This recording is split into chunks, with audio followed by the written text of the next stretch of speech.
Welcome to Homestead Heart. And today we are going to be talking about the types of loans that we looked into. But before we do, I want to take a moment to say thank you to all of our new subscribers, all of our existing subscribers, and those who will be subscribing today or in the very near future. We certainly thank you and appreciate you so very much. We are on this journey to getting 1,000 subscribers. So that's our goal. So now let's get right into the two types of loans that we started off looking into. And I'm going to do my best to go through this, just kind of sharing our experience. I'm no expert at all on either of these, but I'm just going to share my experience. And I'm going to start with the USDA Rural Development Loan. That was the first loan that we started with. And while it was a great loan program, it was not the program for us because I'll tell you. First of all, with the USDA Rural Development Program, it's a wonderful program, okay? And it allows you to find and purchase property that is considered to be in a rural area by the USDA, the U.S. Department of Agriculture, okay? Now, if it is considered a rural property, then they will allow you the opportunity to purchase that property as long as you meet their qualifications, right? And what are those qualifications? Well, number one, you have to have a credit score of at least 640. Sometimes they'll work with you if your credit score is 620, but you have good payment history. But really, 640 is what they look for. Now, with that credit score of 640, you cannot have 30-day late payments in a 1 year period. No 30-day lates. They don't look kindly upon that. And of course, you have to have been employed for a year in order to be in that program. I believe it's a year. I think it's a year. Okay. But now the good thing about this program is that it's no money down. Zip, zero. No money down. You don't have to pay any money down on this property whatsoever. And it is a fixed interest. It is a fixed rate. So there's no fluctuating with the mortgage payments from month to month. It's fixed. Okay. So that's another good thing. Now, they also offer two different types of rural development loans. And one of them is really good if you are a low income family. You know, if your income is below a certain median, they still will allow you the opportunity to buy your own home in a rural development, in a rural area, you know. So, and then of course at the USDA website, they will allow you, if you find a property, they'll allow you to put an address in to see if that property falls within their guidelines. So you just have to go to their website and do the research to see, you know, if the program, number one, will work for you, and if you found a property, if that property falls within their guidelines. Now, two things. Number one, this program is not for fixer-uppers. So if you find a house that needs work, they're not going to do it. The USDA, the home has to be in good repair because they're trying to set you up for success, not for failure. You know, so they're going to want to make sure that that home is in good repair. And number two, although it may be considered a rural area with the USDA, if it is not zoned agriculture, that could be a problem for you, especially if you're considering having livestock. If you're wanting to have goats and cows and sheep and chickens and all of that, if it's not zoned agriculture, that could be a problem for you, especially if you got neighbors. If you have neighbors nearby that will call and say, why do they have cows?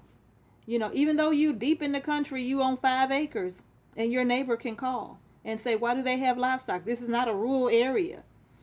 Some people will do that. You know, so you just have to be mindful of that. Make sure that it's zoned for agriculture. Okay? All right. Now, the getting off of that, because that's enough about the rural development loan. We didn't do that. We didn't finish it. So you can, again, go to their website and do your research. Now, moving on to the type of loan that we are involved in as we speak. That is the FHA 203K loan. and that loan is for the purpose of renovation. It is a renovation loan. So if you find a property that you love and it needs some work and you don't have the cash to get it done, then this loan program may work for you. They do have two options. They have the FHA 203K standard and the FHA 203K streamline. Standard is for repairs above 35,000. Streamline is for repairs below 35,000. And we are doing the streamline. Okay? It's a lot less paperwork than the standard, even though it comes with a ton of its own paperwork. It's a lot less paperwork than the standard. Now, and again, please go to the FHA website and do your research about this loan program.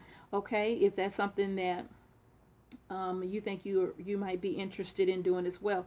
Now, with this loan program, you also have to have a credit score of 640 minimum, and it's the requirements are pretty much the same as far as the loan requirements. You know, you have to have a 640 proof of income, 2 years of tax return with this program, not 3, just 2 years of tax return, copy of your driver's license, social security card. I'm talking funny, y'all, because I have a toothache and I'm talking through this toothache. So if I sound weird, that's why. Okay.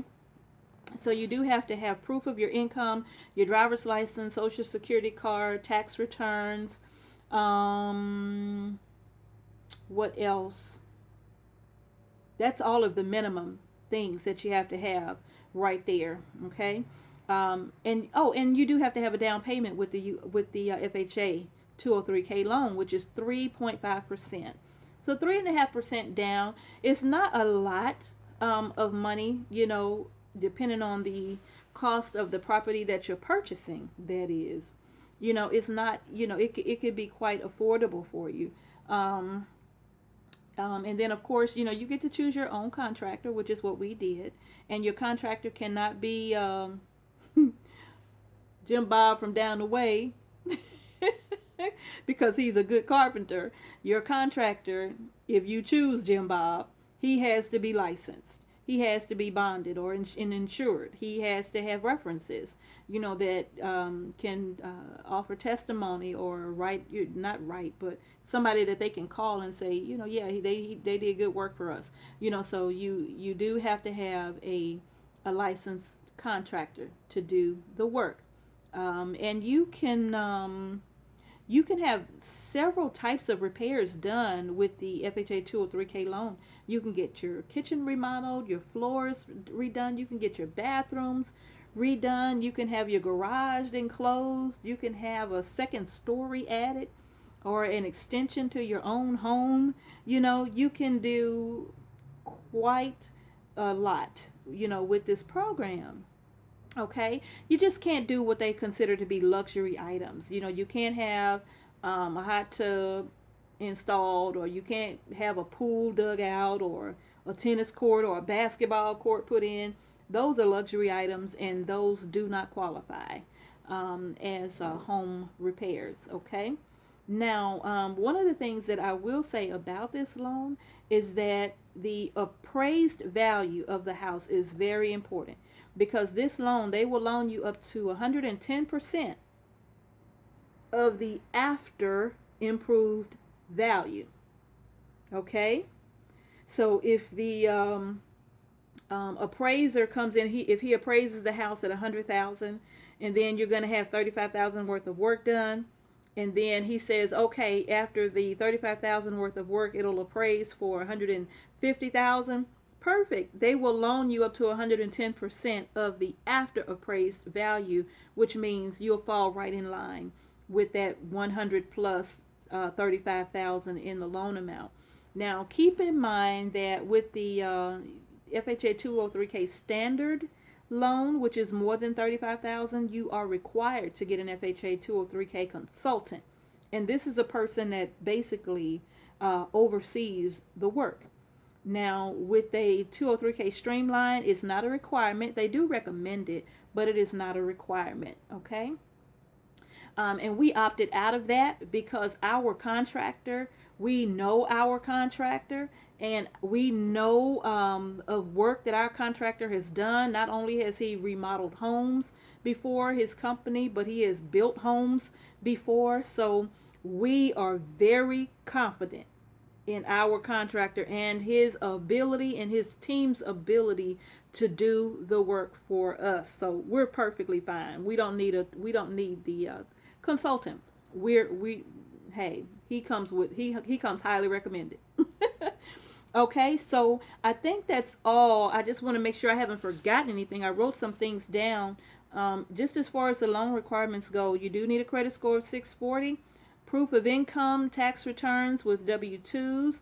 Um, um, uh, you're going to need proof of on-time rental payments. Oh, and also, if you're relocating, you can do this loan program if you're relocating from one state to another, because we are. We were coming from a different state with this loan. And so if you're transferring from a different state, do know this. They do want to verify your employment where you are, but you're going to have to, show proof that you're coming to the new state with, an offer letter or something from a new employer, or if you're transferring, and then once you get here, you have to have at least 2 pay stubs. So you have to go to work and show them 2 pay stubs before your loan will be finalized, before you get a clear to close. Okay, not that they won't give you the loan, but they won't clear you to close until you have 2 pay stubs. And if you get paid bi-weekly, then that means a month. If you get paid weekly, well, in 2 weeks after your arrival to your new location, then they'll go ahead and give you a clear to close. But you have to have proof that you transferred and that your income is going to be the same or comparable, and that the type of work that you're going to be doing is either the same or in the same field. You can't go from being well, you understand what I'm saying. It has to be the same thing. It can't be 2 opposite ends of the spectrum. They're not going to approve that. Okay. Also, I think that's all, but what I'm going to get into in the next video is going to be choosing the right lender and why that is so important. Y'all, choosing the right lender. Choose the right lender. It's so important. Okay? So we're going to get into that in the next video. All right? But please go to the USDA Rural Development website, USDA.gov. Look up the USDA Rural Development Loan Program and see if that works for you. Look up FHA 203K Loan Program. See if that works for you. Let us know if you decide to do that type of a loan, because I would love to know what they say. Be prepared for the paperwork with an FHA 203K. I don't know if I've said it already, but it takes time to close. It's kind of long. This is not a 30-day closing like a conventional loan. It's not. It can take 45 days, 60 days, 90 days. In fact, I had a subscriber who posted a comment and said it took him a while, I think a year, to close his. Hopefully it won't be that long for you or me. I doubt it though. But, depending on the circumstances, hopefully you can close on your property in, 60 days minimum, at least, But be prepared that it could take a while depending upon the paperwork involved and the lender. Okay. All right, y'all. So y'all stay tuned for the next video, choosing the right lender. We appreciate you so much for watching. Thank you again for choosing and watching Homestead Heart. Peace and blessings to you all. I'll see you in the next video.